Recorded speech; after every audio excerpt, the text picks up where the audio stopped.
Hello friends, in this video we are going to learn how to add return and refund policy page in your Shopify website. Right now you can see we are into admin dashboard. We have clicked on online store pages and then add page. Okay, here we will simply mention the title of the page, right, to return and refund policy, right, and you can simply write the content in the content section given below, right. Either you can use ChatGPT, Gemini, Claude, or like some policy generator tools, right, available over the internet. You can simply search for return and refund policy generator tool on Google, and there would be plenty of tools available. So here right now we are using the ChatGPT for it.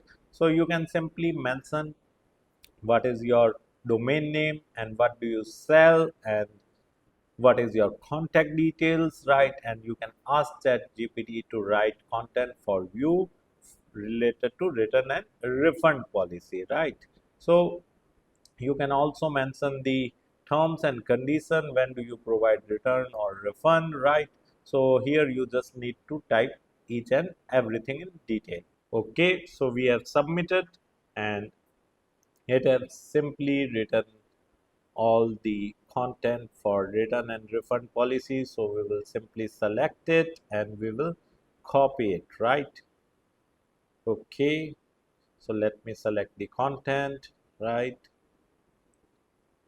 Okay, it's done, and then simply press Ctrl plus C using my keyboard, and then we will go back to our Shopify tab, right, and then we will simply paste it over there, right.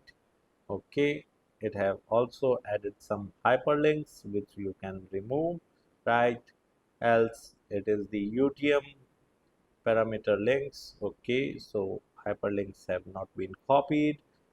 Make it page visible and click on save, and your return and refund policy page is ready. If you want to learn digital marketing for free, then subscribe Digital Bikana YouTube channel right now.